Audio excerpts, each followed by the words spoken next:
Are we glad to see you, Mr. Dugan? Yeah? So what? So we're going to keep you with us for a nice long visit.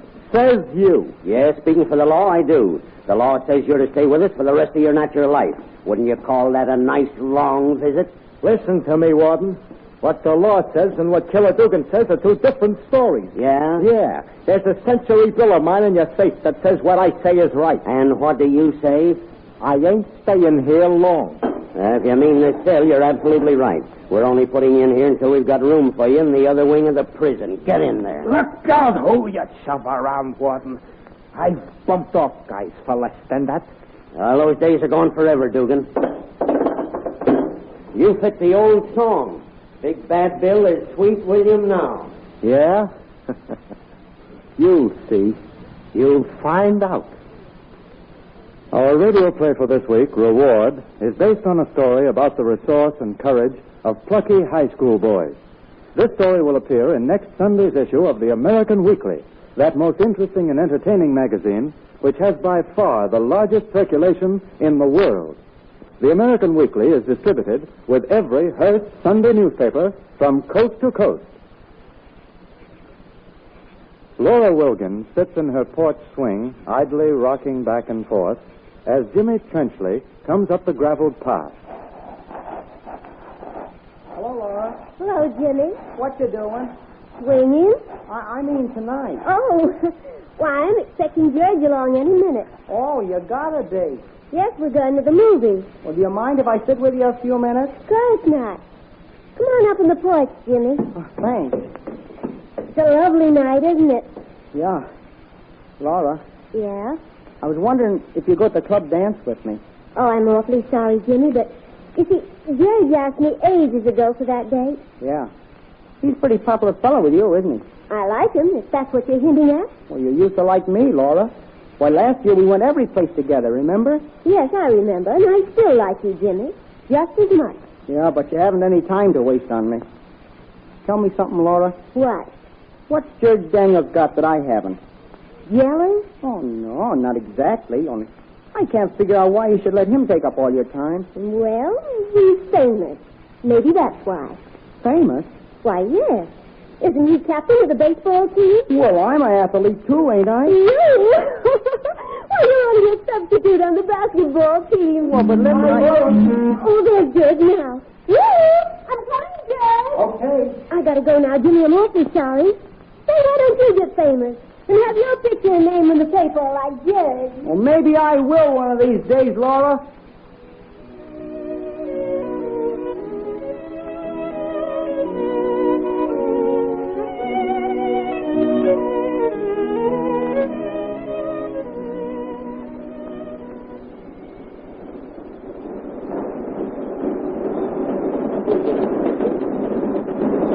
Prisoners fall in line. Hey, quit shoving you. Mark!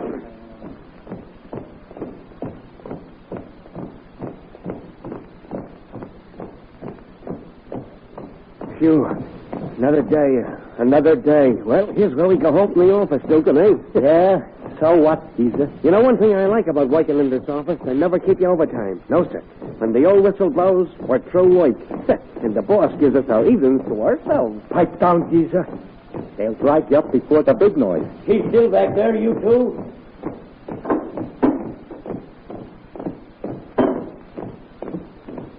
Halt! Prisoners, into your cells. Oh, home sweet home. Neat but not gaudy, eh, killer? Quit clowning, Geezer. I got something big on my mind. What? How's for crushing this iron house? How? By doing a dead cold sneak? Sure, unless you want a backdoor parole. Hey, I don't want to be dead when I get out of here. I'm supposed to be doing it all. But I warned the warden I wouldn't be here any longer than I could help. You've got quite a name for going over the hill, ain't you? There ain't an iron house built that can keep Killer Dugan from getting out when he wants. Well, I'm with you, killer. But how are we going to do it? We ain't got no rod. Did you see the piece of ironwork I was turning out this afternoon? Yeah? The screw thought I bent it out of shape. Told me to straighten it out tomorrow. Well, we'll straighten it out all right. After we fitted it to the pole I got hid back on my machine. I don't get you, killer. How will we straighten it out? Listen. Tear up all your old clothes into strips. What for? We'll wind them around the pole so we can get a grip on it quick, see? Yeah? When we get our chance, we'll hook the bent iron over the yard wall, climb up, swing the pole over, and slide down. Get it? I blow wise. Yeah, but what about the yard hack? What do you take me for, a feeblo? We don't hoist the pole until the time is right. And I figure on next Wednesday being our best bet. It'll be the big day for the boys. Oh, you mean they'll be busy watching the visitors? Sure. But if they ain't, we'll take a walk up back. Yeah? Just leave everything to me.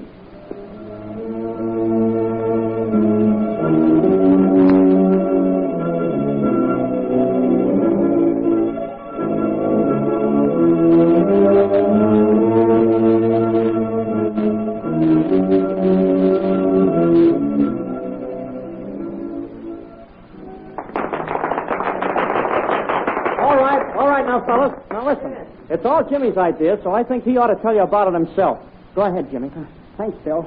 Well, fellas, I know this is an athletic club, but I thought we might turn it into a secret society at the same time. You know, lots of federal agents carry on some business as a blind for their real work, you know. Gee, that's Now, right. I figure that we can still play basketball and at the same time learn how to become G-men. We're luckier than lots of fellas because we got the state penitentiary right here in town. And we can learn lots more about criminals than if we lived somewhere else. Now, if you fellas are all in favor of turning our club into a secret society and becoming junior G-men, I got a surprise for you. Okay, Jimmy, we'll put it to a vote.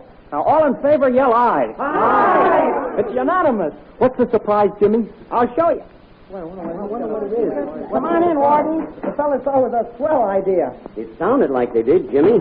Fellas, Warden Grant has come down to tell us what he thinks of our idea. Warden, go ahead and tell him. Boys, I think you're doing a fine thing.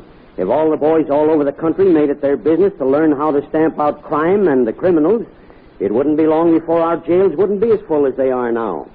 You want to be G-men. Well, that's right. We sure do. Will you help us, Warden? You bet I will. I just dropped down tonight to tell you that you can count on me anytime in any way. And now, if there are any questions you'd like to ask. Well, Warden, are the gangsters as tough as the newspapers say they are? Not all of them. It just depends on the circumstance they find themselves in.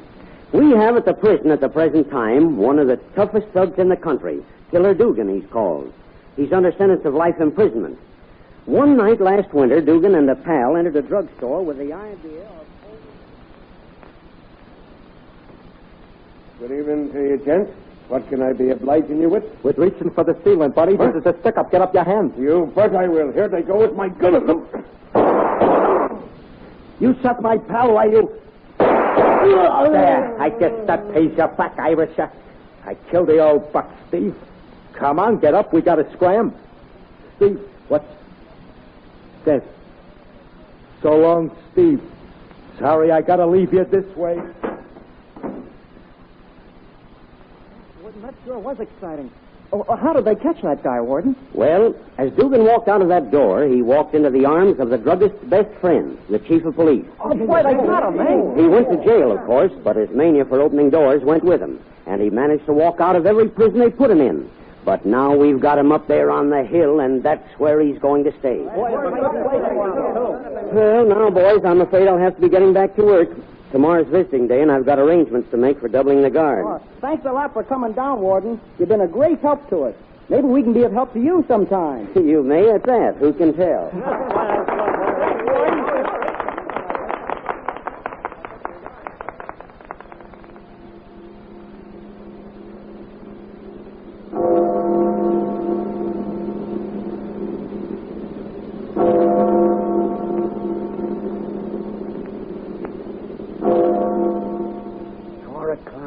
Yeah, I know. We can't make a break yet.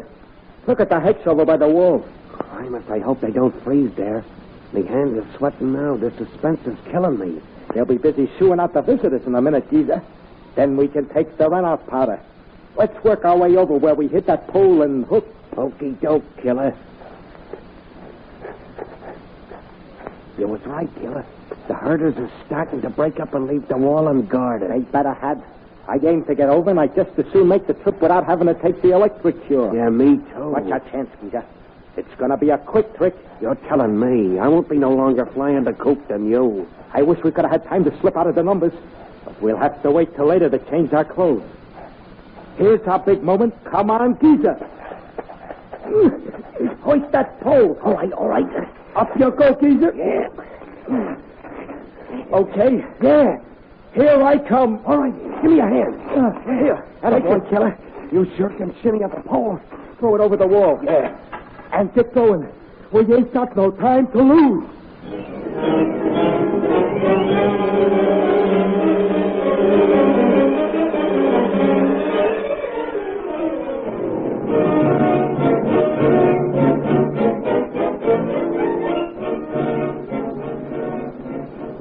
Hey, Bill, fellas. You see this whistle? Yeah, what of it? It's just a basketball whistle. Yeah, but it's a police whistle, too. All us junior G-men are going to have one. Listen. Boy, it sure sounds like one. Hey, look. Aren't those convicts over there? Convicts? Where? Over there trying to start that car. Oh, so it is. Listen. Oh, there's the prison alarm. They must have escaped from the pen. Hey, what do we do? What do we do? Capture them, of course. That's what G-men are supposed to do. I got an idea. Watch. There they go, down the street. Holy gee, they split up. Come on, gang. Some of you fellas take that one. I'm sticking to this boy. Come on, I'm with you, Jimmy. But gee, Bill, look. He's heading toward my house. Hey, look. He's stuck under your side porch. Yeah. We got him now. There ain't any way out, except the way he went in. Come on, Bill. We got this guy cornered. How come we have? Hurry up. Come on, watch out. Now spread out. Hey, you under the house there. It's no use. We got you. Come on out. Yeah, come out or we'll drag you out. Fellas, be good sport. Let me go. Like fun, we will. But you might as well come out. We got you cornered. We sure have. Fellas, give me a break. You try to run for it, and we will. We'll break your neck. You said it, Jimmy. Yeah, you bet. G-men never lose their man. Yeah, but see, now the problem is, how are we going to get this bozo back to the penitentiary? Gosh, that's right. Hey, here comes a police car. Oh, good. We won't have to worry anymore. Jimmy, signal the cops to come here. I hope my pal has had better luck than I've had. Oh, don't worry. The rest of our gang will get him, too. Hey, what's going on here, boys? Hello, Laura.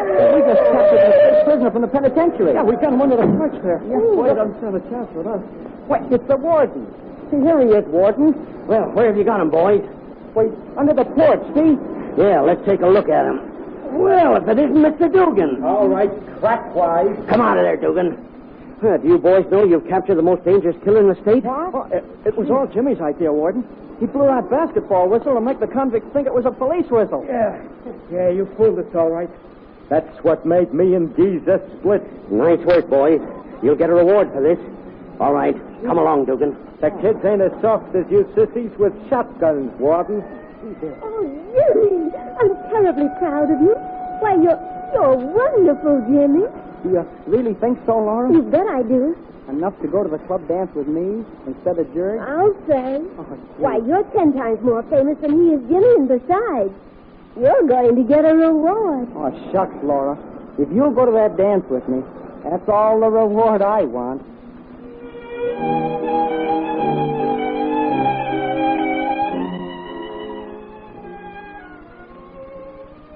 The radio program to which you have just listened was taken from a fascinating story of youthful courage and resourcefulness, which will be found in next Sunday's issue of the American Weekly. This is only one of the many entertaining stories which will be found in this magazine, which has the world's largest circulation.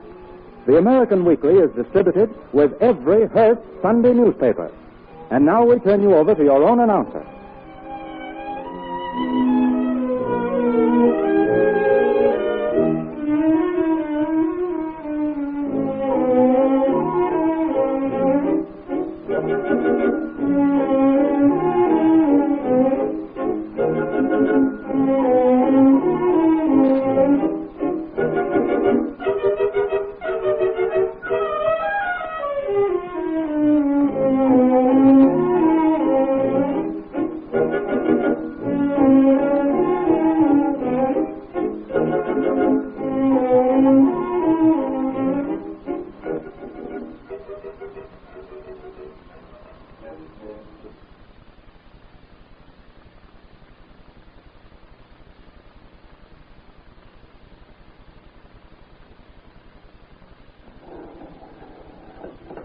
Good day, Mrs. Blake.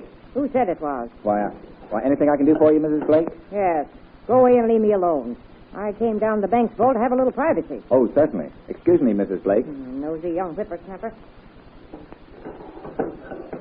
Good day, Mr. Cartwright.